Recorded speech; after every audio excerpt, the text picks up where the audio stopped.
Let's talk about something kind of weird about attraction, right?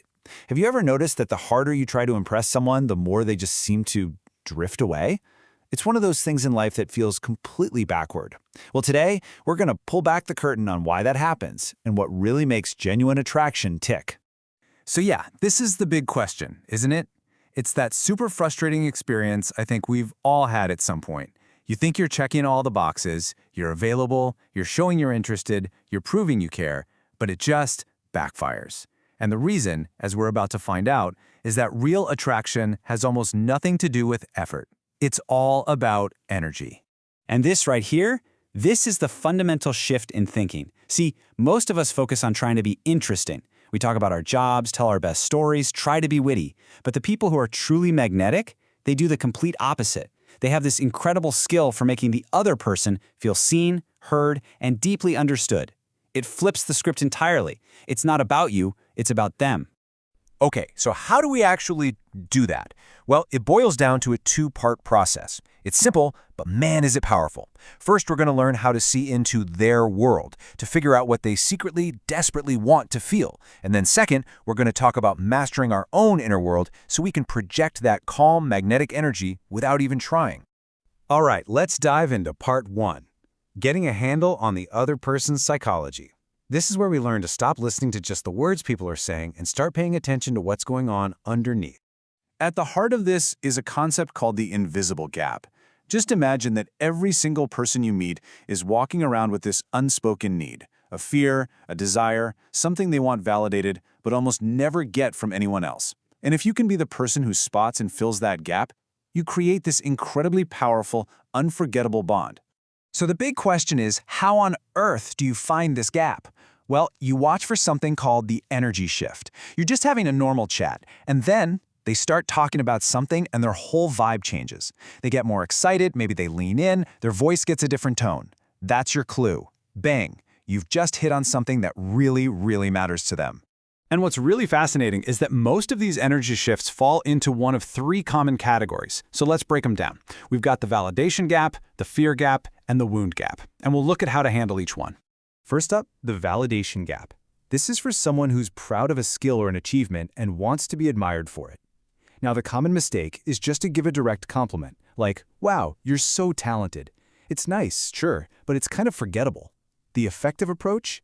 Indirect validation.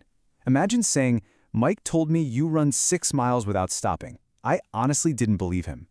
This is so much more powerful because it validates them twice. First, that people are talking about them, and second, that what they did is so impressive it's almost unbelievable. Next, we have the fear gap. This is for someone who has a big ambition, but is secretly terrified they're going to fail. And what does everyone tell them? You can do it. Just believe in yourself. It's meant to be helpful, but it's not. What that person actually needs is to feel like their fear is okay, that it's normal. When you say something like, your fear is normal, everyone feels this way when they're at this stage, you're not trying to erase their fear. You're making them feel less alone in it, and that builds an incredible amount of trust. And finally, there's the wound gap. This is for someone who's been really hurt by rejection or failure and is blaming themselves. Now, this is crucial. Your job isn't to fix them or give them some cheesy cliche. No, your job is to help them reframe it. You can do that by pointing out external factors, facts that show the rejection was probably about the other person's situation or bad timing, not about their fundamental value as a person. That little shift in perspective can be life-changing. And this is a big but. Here is the secret ingredient that makes all of this work: the timing. You can't be filling their gap every single time you see them. If you do, it just becomes predictable and it loses all its power. The real key is to do it sporadically, unpredictably. It's like a slot machine. That randomness makes the positive feeling they get from you so much more potent, and they'll actually start looking forward to talking to you, wondering when that good feeling will hit again. Okay, so that was part 1. That's how you see into their world. But that's only half the equation.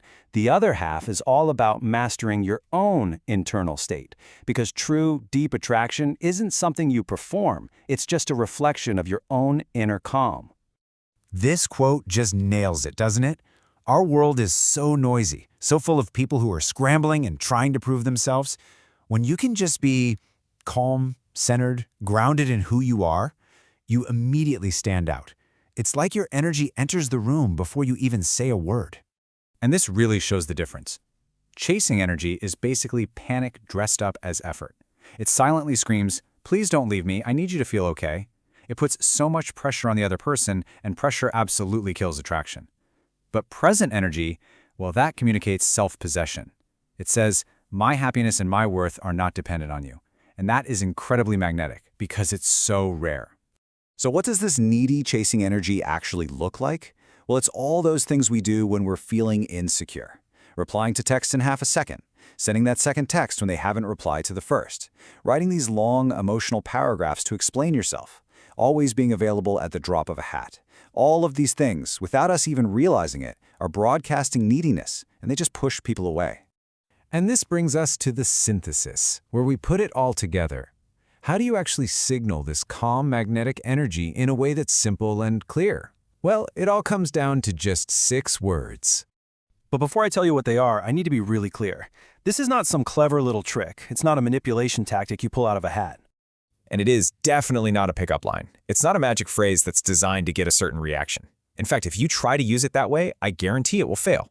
Every single time. Because what it is simply a signal. It's an external reflection of your internal state. These words only have power if they come from a genuine place of calm and self-respect. They're an expression of your energy, not a replacement for it. And here they are, 6 simple words. I'm good? Take your time. Saying this at just the right moment, like when someone's being flaky or you feel that urge to chase them, it is unbelievably powerful. It just completely resets the entire dynamic of the interaction. So why do they work so well? Well, it's all right here. They communicate your self-worth, but without any arrogance. They completely interrupt that needy pattern of chasing. They signal that you're a safe, stable person. That builds respect. And because you're not pushing, it actually creates curiosity. The other person is forced to kind of stop and go, "Wait, what?" and notice your quiet confidence. But listen, the words themselves are only the beginning. The truly critical part is what you do next, which is nothing. You stay silent. And that silence isn't empty. It's full of energy. It lets your confident presence just land. It shows you're perfectly comfortable with uncertainty. And that kind of strength is incredibly attractive. So when you boil it all down, the biggest takeaway is this. Genuine attraction comes from your unspoken energy. It's never about the clever things you say or the things you do to try and win someone over. It's about cultivating an inner state of calm, of being whole all on your own. It all starts when you remember to honor yourself first. You know, in the end, it really is a choice. You can keep chasing and proving and explaining yourself. Or you can choose to be grounded, to be present, and to be whole. Attraction isn't something you go out and get. It's a reflection of who you already are. So the real question isn't how to attract other people. It's who will you choose to be?